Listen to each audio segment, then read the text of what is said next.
Hello and welcome to Undivided. Welcome to this special series celebrating the truth tellers in our communities. I'm Brandi Kruse.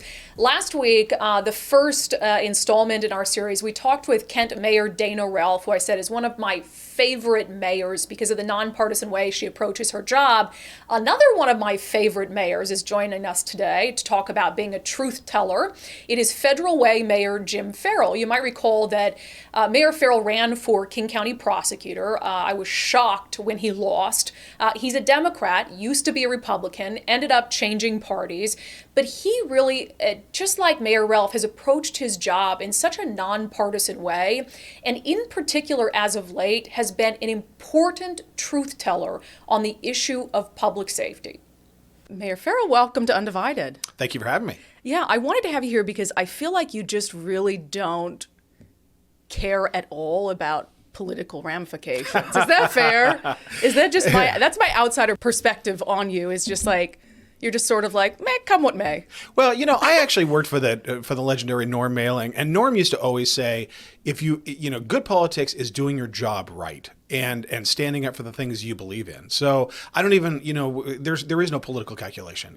There are certain things that make sense and certain things that don't, and it's up to us that are entrusted with political positions and in the highest rank, which is citizen, which is to say no.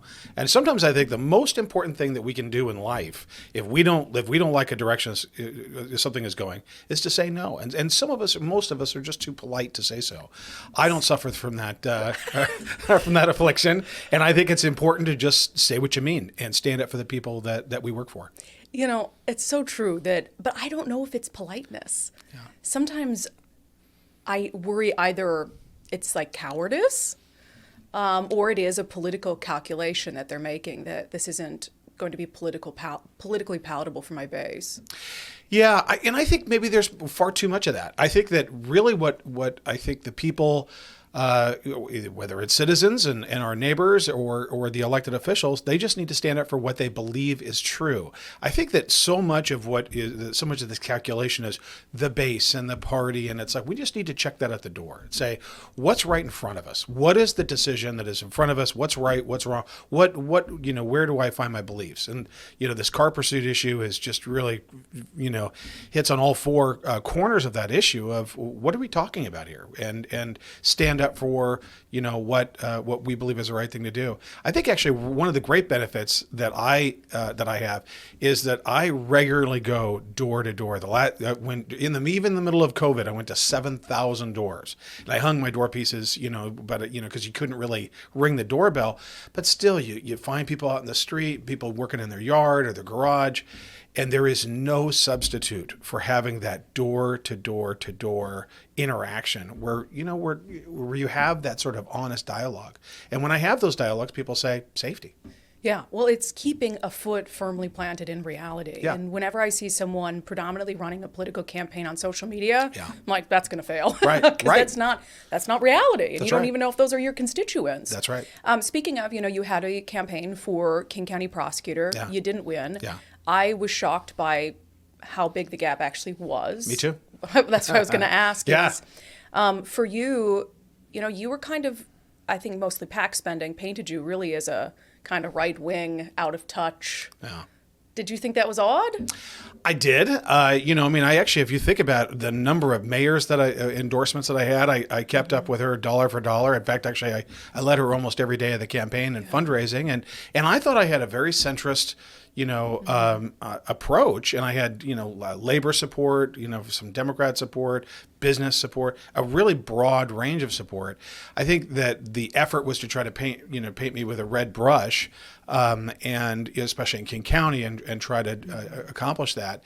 And I didn't shy away from earning the endorsements of the law enforcement agencies. And so I think that was, which I thought was very important and critical to address this. So, yeah, I was surprised with the gap, especially in light of the endorsement by the Seattle Times, and I thought we ran a very centrist, reasoned campaign.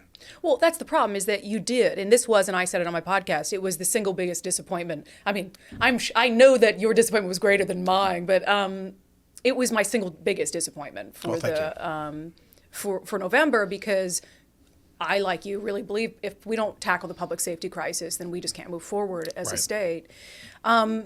For, Lisa Mannion, who's now in that role, do you have hope that she has done the right things, said the right things thus far? Or?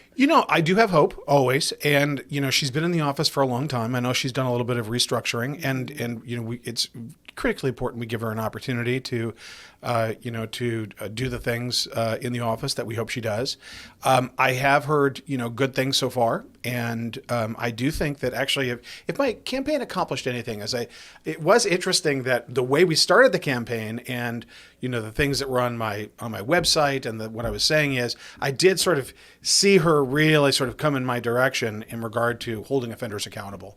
And that's really what the campaign was about, is that I was astounded that we had certain programs that were really just letting people go without criminal charges, without ever showing up to court.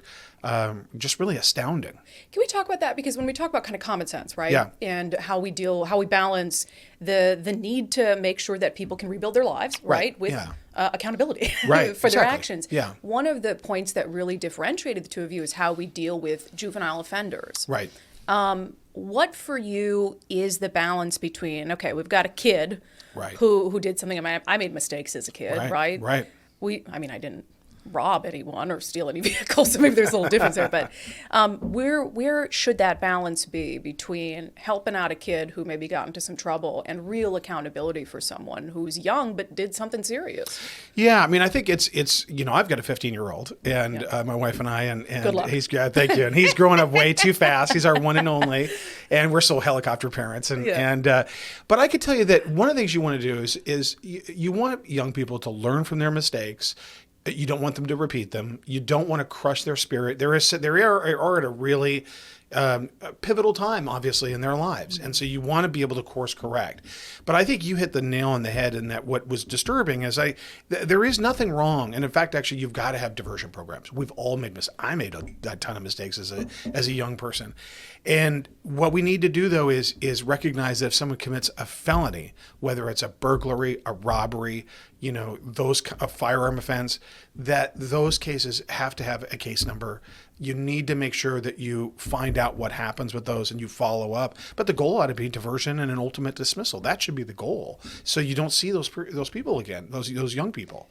Yeah, and in South King County, you guys are seeing a lot of serious crimes perpetrated by juveniles. That's right. Yeah, and it's incomprehensible that you wouldn't give them a case number. But there've been several serious crimes that have occurred since since January 1st, and it sounds like the King County Prosecutor's Office and their spokesperson and the leadership are taking steps to address that. We'll see. Time will tell. We're about 2 months in. Have you thought of running for something else? I love being mayor. It is a great job. I have been mayor now for 9 years. I'm in my third term.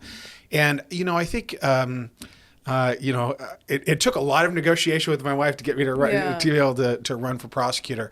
I think, I'm a big believer in what John Lennon said in his the lyric of Beautiful Boy is, life is what happens to you while you're busy making other plans. Yeah. And you just never know. So I'm doing a job right now. I've got 3 years left in my term, and we'll just see what happens. I will say, for the record, though, one of the first things I did after that race, because it was like my key focus in November, was I did kind of overlay the results with the 8th Congressional District. Right. And I don't know if you've been recruited to run for the 8th Congressional District, but as a Democrat, and let's just theorize it real quick. As a Democrat, would you run against a sitting Democrat for anything?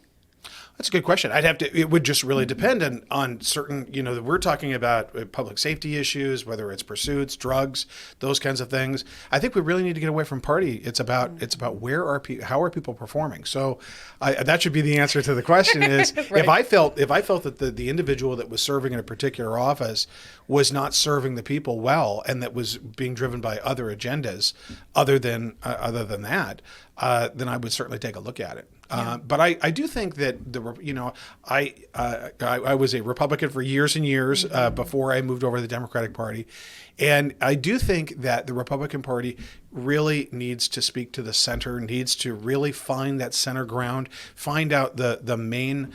Margaret Hoover wrote a great book called American Exceptionalism, the grandfather of, we were talking about books before we got started. Yeah. And I was actually going to recommend that before we got on the air, because she really talked about the different sections of the Republican Party and what makes that up. It's a very interesting read.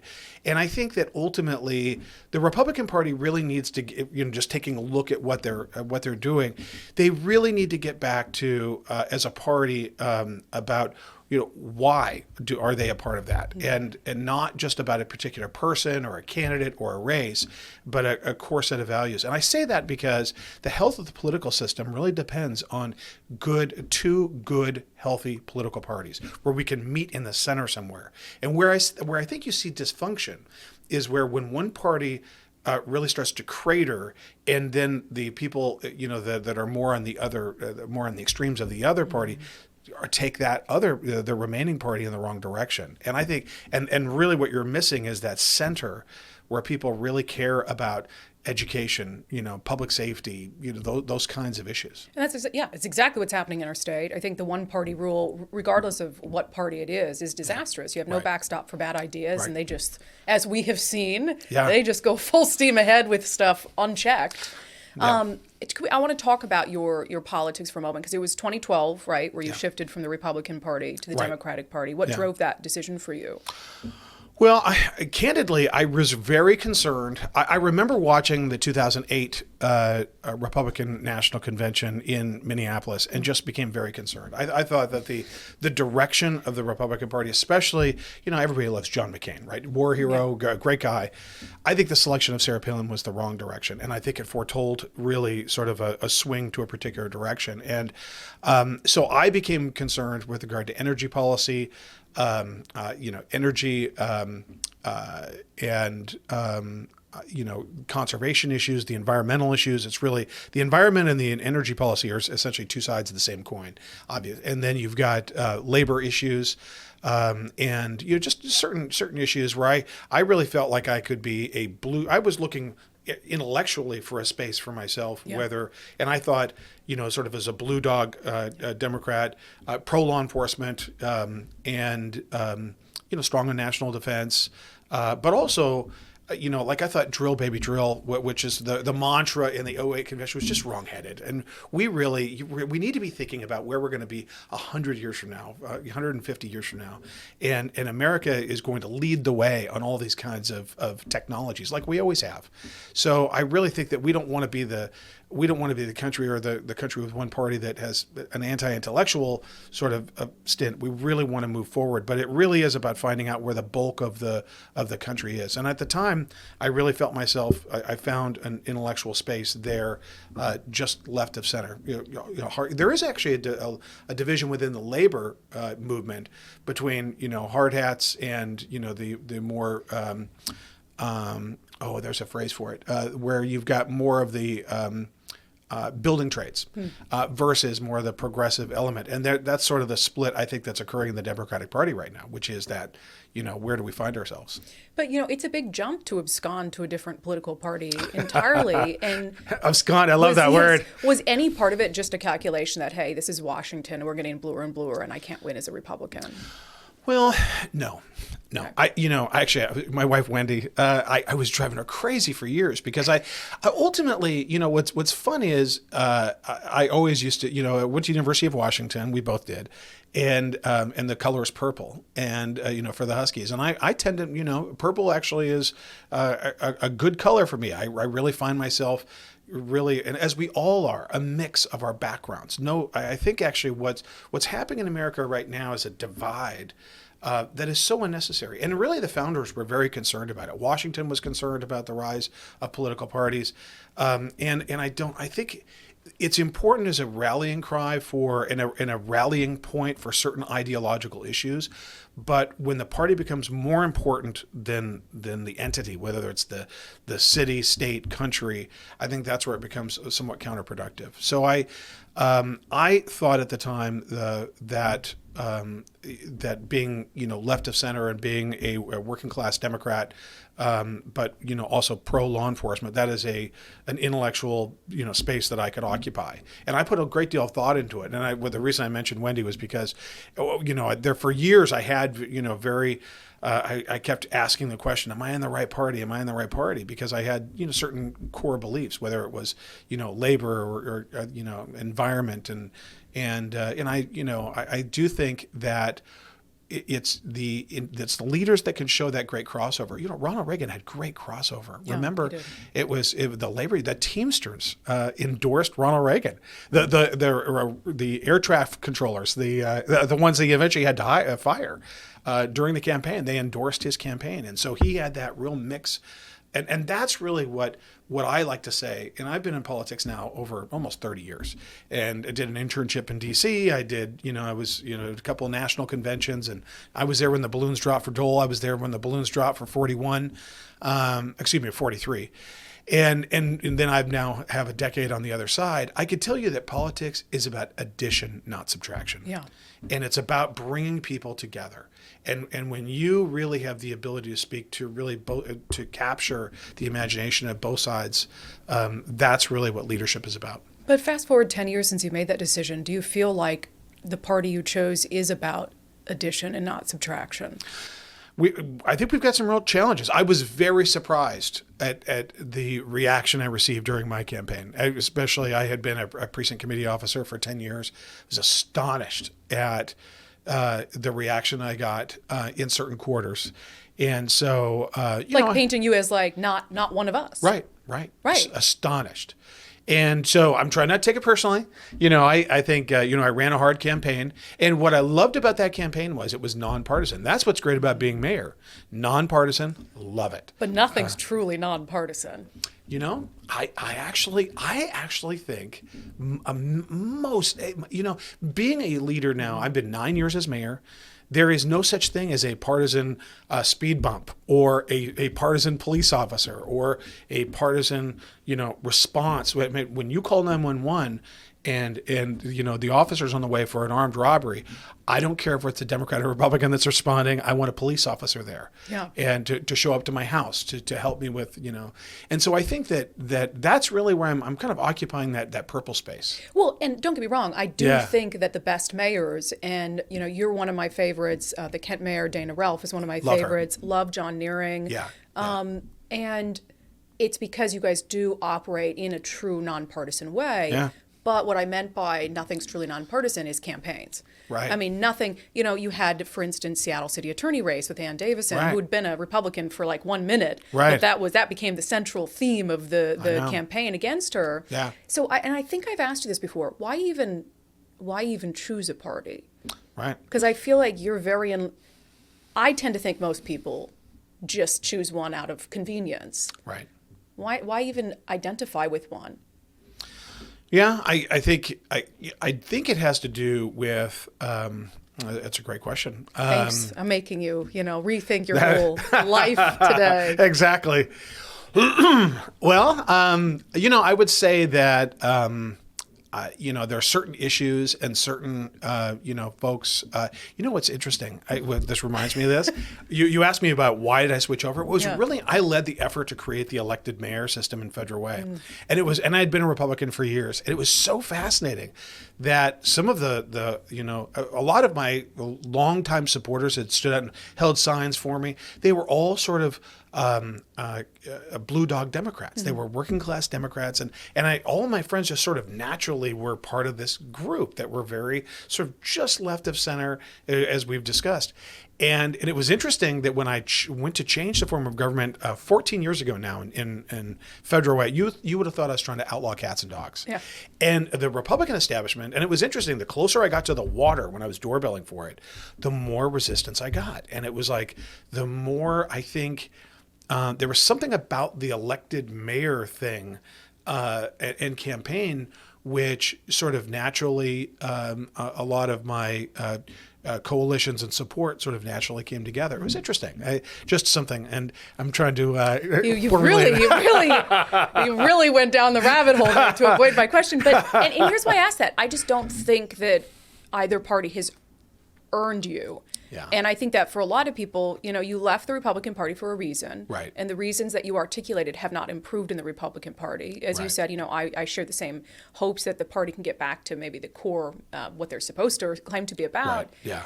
But, Democrats, you look at some of the laws that they've passed in Washington State that you've been down there trying like hell to push back against. And, the shunning that you got on the campaign trail from the party that you say that you're a part of. So I guess I just don't, I wish more people would just say that until one of you deserves me, I'm not going to be a part of your system. Yeah. Well, I think that there's great merit to being a non-partisan, and I consider myself a non-partisan office holder now. Yeah. So I think it's not a matter of, I seek support from both sides. So I really actually, and that was what was good about. I didn't really run as a partisan Democrat for prosecutor.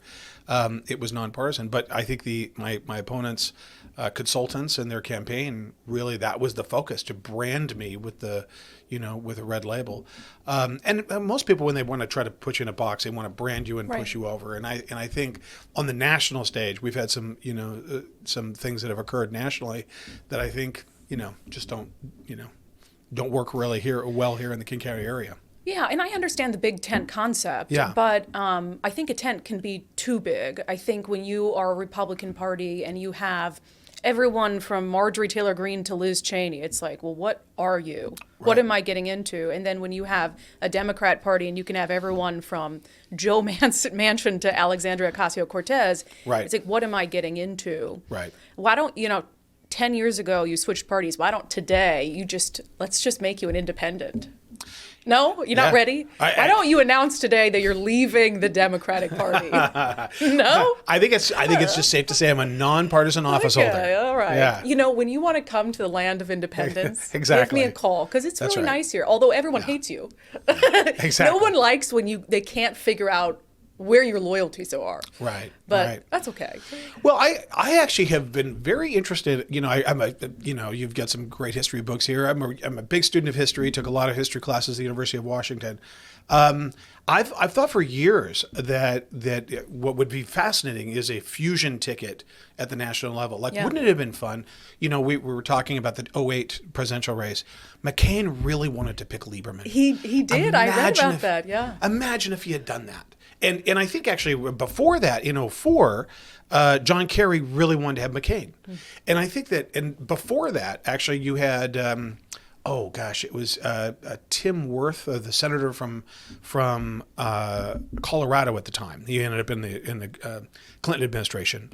And Senator Wirth wanted Senator Hines to run with him, and from Pennsylvania. So I think that there's been a great talk about fusion in this country and about trying to really bridge these gaps.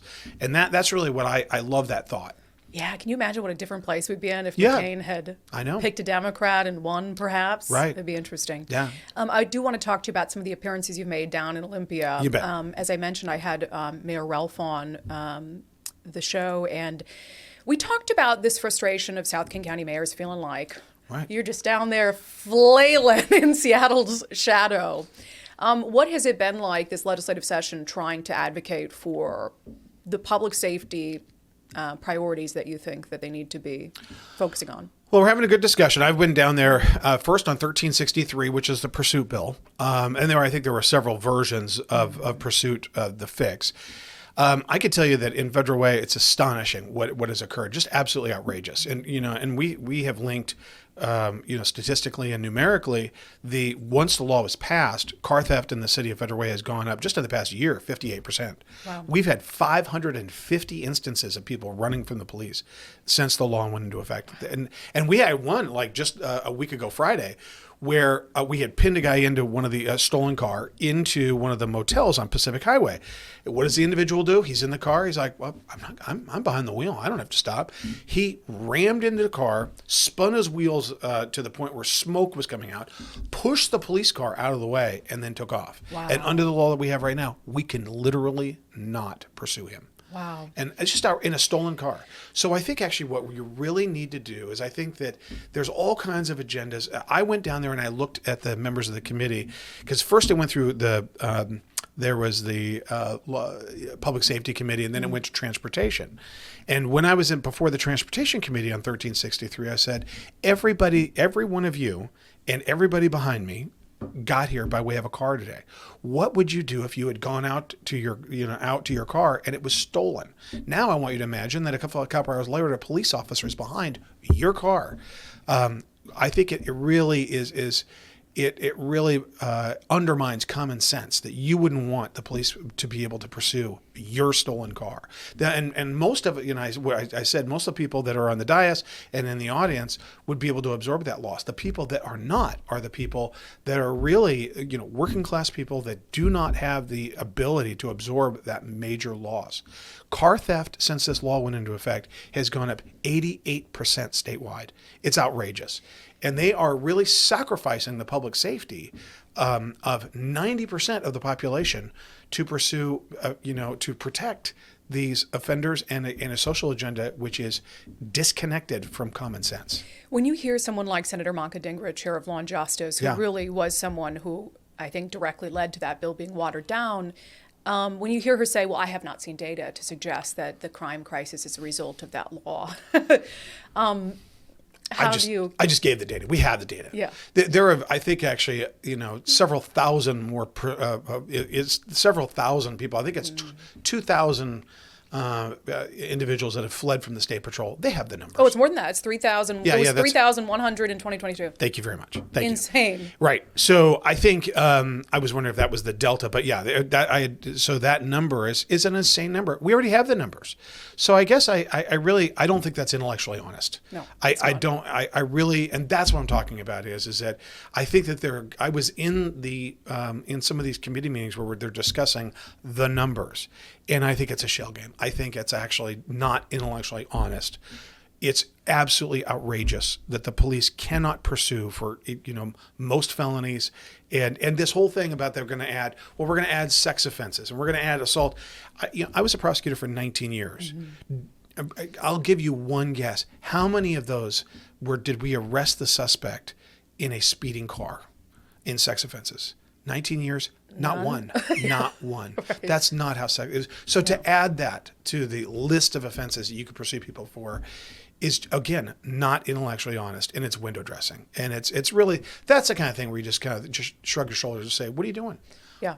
It's performative politics to say, right. oh, no, we fixed the law. Right. So as it is and how it was watered down in the House is, it has these 6 categories. You mentioned one of them that you can pursue for if you've got reasonable suspicion, but chief among them that it leaves out is the stolen vehicle issue. Right. And so do you have any hope that that is somehow going to be added or resuscitated?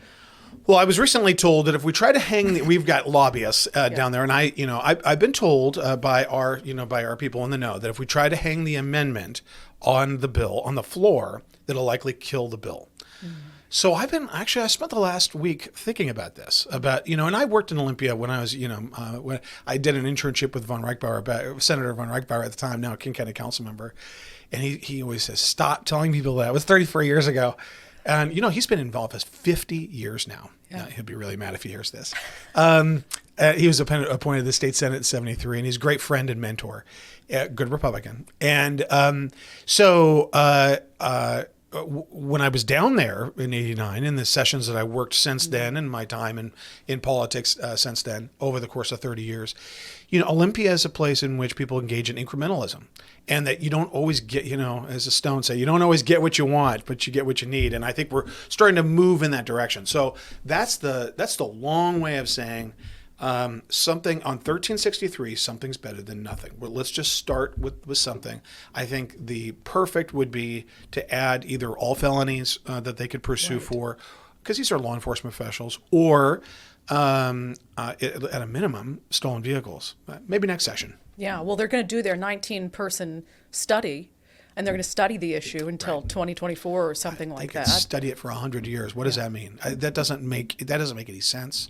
It is not tethered to common sense. Yeah. There's a lot of things that are tethered to common sense. I don't understand that. And my attitude is, what are you trying to accomplish? Right. Really, again, it's agenda driven, and I believe that there's some partisan politics, and it's like, You just let people vote. And Yeah. and frankly, actually, I would almost be, I was just thinking the other day, maybe this is something that we need to do a statewide initiative on. Yeah. Because I think that this is an outrageous departure from societal norms and really what we expect.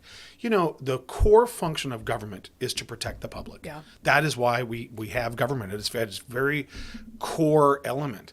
And this doesn't pass that test. And No. any kind of argument, I don't ever remember in all of the pursuit cases that I had, because I used to file cases. I tried hundreds of cases.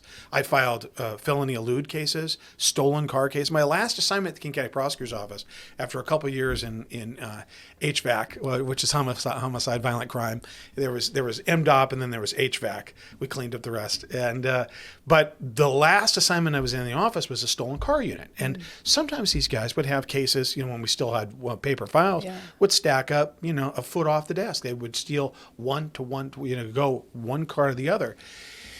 And, you absolutely, I think, need to, in all of those cases, I'm just going to make a point. Yes. In all of those cases, I never once read or saw somebody that was seriously injured or a bystander. It's a chimera. It is a smokescreen. Incredibly rare. Has happened. Right. Yeah. Incredibly rare. And I'm not saying that any life isn't valuable, but when they're holding up this study that has now been debunked, right? That it's talking about 9 people in a year and a half, the majority of which were either the suspect or in the car with the suspect. Right. You're talking about numbers that are, I don't want to say statistically insignificant, but that I don't think you can extrapolate enough information from to make policy around. So it's pretty mind-boggling. Can I ask you, though, from a prosecutorial perspective, because the argument of, you talked about it earlier, is that, well, it's just a car. Right. A car is not worth a life. Property is not worth a life. When you would go over these cases and these individuals who were stealing cars, is that the only thing they'd ever done? Did they go on to do other things? I mean, that's the thing, is I told you that most of these cases, and when like I said, my last stint at the prosecutor's office, 2012, or 2013, they'd have car to car to car, and a lot of these guys would have multiple. We'd have to work with Pierce County and Snohomish County because they had the same number or many other stolen cars in other jurisdictions. But even, a lot of these individuals now have gotten to the point where they are stealing a car to commit another offense. Right. And they're in that stolen vehicle when they commit the robbery. Right. And in Federal Way, we had people, these 2 guys come in, they walked right into a nail salon, fired off a couple of rounds into the ceiling, scared the hell out of everybody in the store, and then got in their stolen car, got away. Well, at this point, then they ditched the car somewhere else. They're absolutely impossible to track those folks down. Yeah.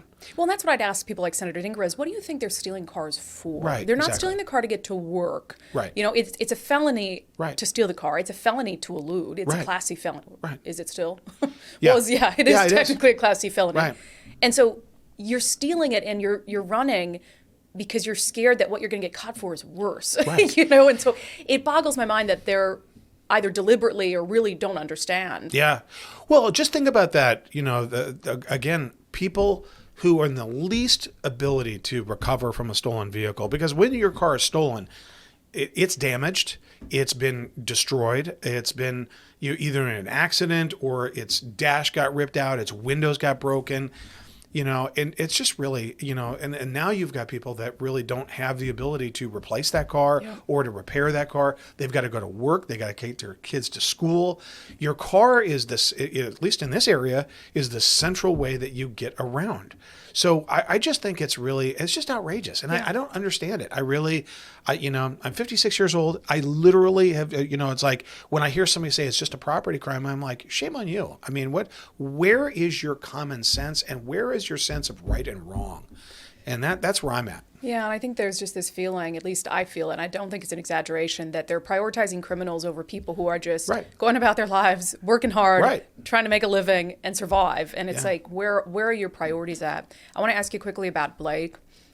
For folks who aren't familiar, we've talked about on the show the state Supreme Court ruling that nullified our felony drug possession statute. They have to do something before July, or all these drugs are now officially kind of okay to carry around, right? Yeah. Well, they are right now, according to the current law. But go ahead. Well, no. I mean, an officer can offer 3 times for someone to get help, and then the 4th time, presumably, you could do something about it.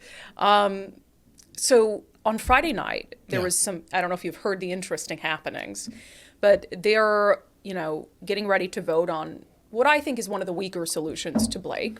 But the Democrats disappear in their caucus room for like more than 2 hours, and there was a majority of them in the Senate who thought it went too far. Even this very weak sort of effort at, making drug possession a crime again. Right. And they come out and they vote, and a majority of the Democratic caucus voted against this bill. Right. The bill, as it passed, do you think it can help some of the situations that you're dealing with? Greatly. I mean, first of all, let's just start with the whole thing. I mean, they want to make this really complicated, that somehow or another the Supreme Court from on high struck down and we've got to figure out what to do. All they had to do was add one word. Yeah. One word. Knowingly. Right. That was it. And in fact, actually, in the absence of when they didn't refuse to fix it 2 years ago, that's what we did in the city of Federal Way. We created our own ordinance, added gross misdemeanor level, added the word, and it was legal. So that they could have done that very easily and prevented all of this. That's not what it was about. They saw it as an opportunity to say, oh, let's decriminalize some of this stuff. And there's been a state of de facto legalization because, as you said, you had to have those 2 prior warnings, which means there is no database, there is no way to check. You've really created another element of the offense. As a former prosecutor, what you'd have to prove is that have you been, did you get your 2 prior warnings? Well, let me tell you as a prosecutor, do you have fingerprints of that person? Did you take pictures of that person?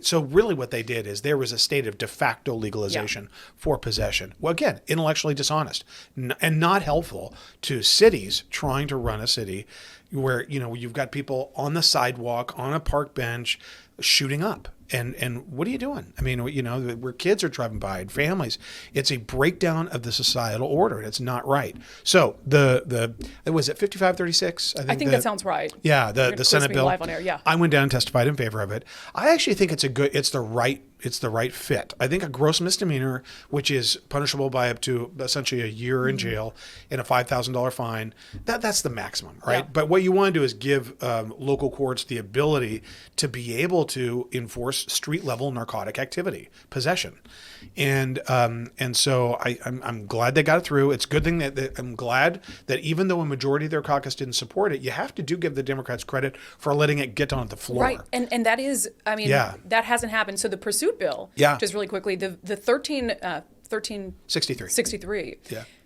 they were counting votes behind the scenes. Yeah. Had in the Senate, Manka Dhingra allowed that, to go up and it went to the floor, had they pulled it to the floor, there were enough votes to pass it without it being watered down. Right. But they refused to do it, which I think is very anti-democratic of them. I agree. But I agree that they disappeared into this caucus room. They had to have known that that the majority of their caucus didn't support it, but they did allow a vote to be taken. And that's great. Which is good. Yeah, it is good. And it should reflect. I mean, the law. We shouldn't have to celebrate that. I should just know. But I think it's a good positive step. Again, it's incrementalism. It's fairness in allowing that to get on. I think a gross misdemeanor solution, and what that means for everybody listening is that means it would be handled not in Superior Court, but either in district or municipal court. Every city has their own. Every city handles their misdemeanors, and then the county handles the felonies.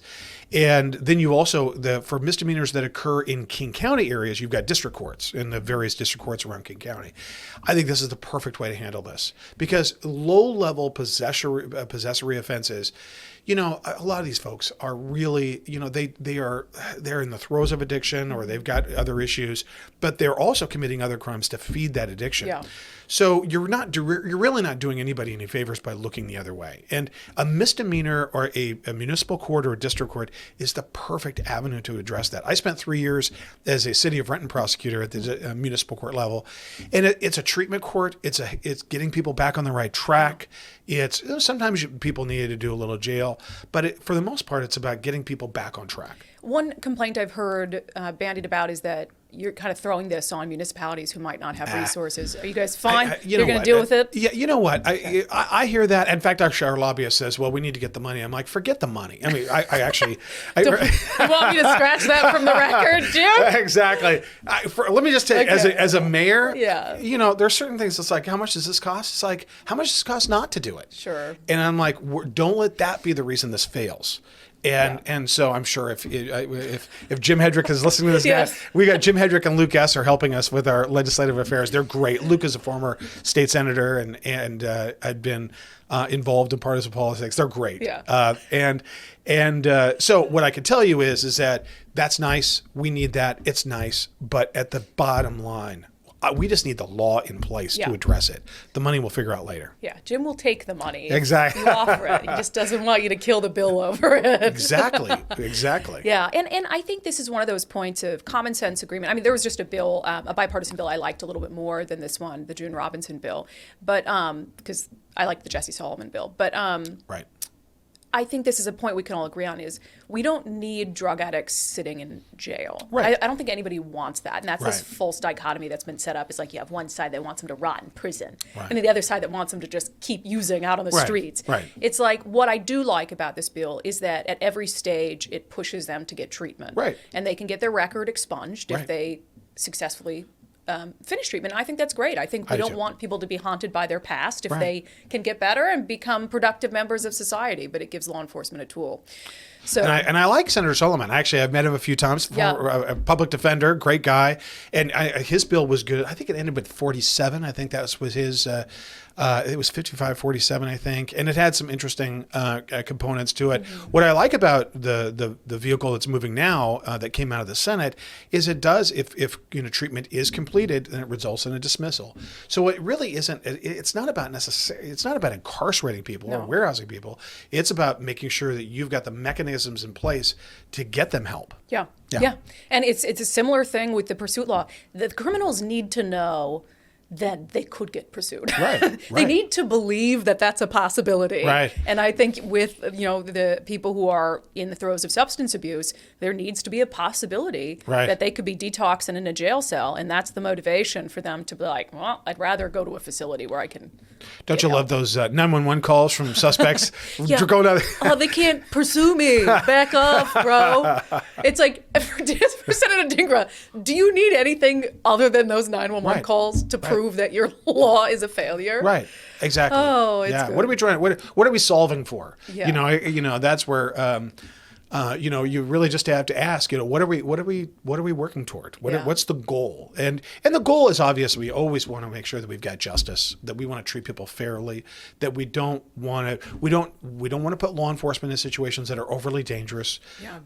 Those are obvious things, and that's about training. Every law enforcement agency already has pursuit termination policies. They just don't allow dangerous pursuits. So this is all really just sort of a chimera. Yeah. Which is one of my favorite words these days. That's a new one. Exactly. But I got it in context. Yes, what it means, that's right. but now I know it. Yeah, and it's so true. I mean, the difference was that the criminals didn't know it was a widespread thing. Right. They still believed like, if I run away, they're going to come after me. They know. They know. Yeah.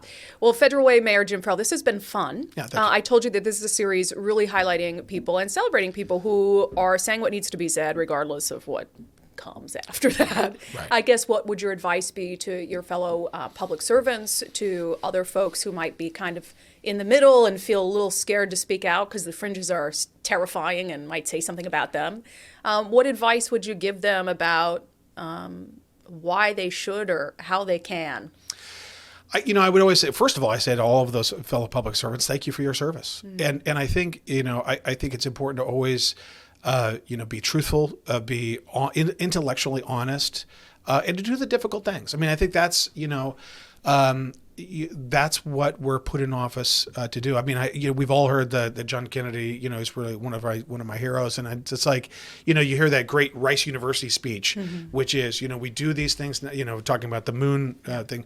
We don't do them because they're hard, because they're easy. We do them because they are hard, and I think that and in fact, anybody who ever seeks to be in public service should read Profiles in Courage, and that's I think actually taking a page from that book or a few pages is do the thing that is right, and let the consequences be damned. It's really, they take care of themselves, and I think it's really important to do those right things. It's not, your allegiance is to the people you serve, not necessarily to a political party or a cause, but to do right. Yeah. Mayor Ferrell, thanks for being here. Thank you. Thank you to Federal Way Mayor Jim Ferrell for coming in and talking about the importance of being a truth teller. And, I chatted with him, and our interview was before they passed this sort of watered down bill to deal with the police pursuit law. But I know he's going to be working really hard to strengthen that bill and to make sure that it's actually going to have a positive impact on communities like his.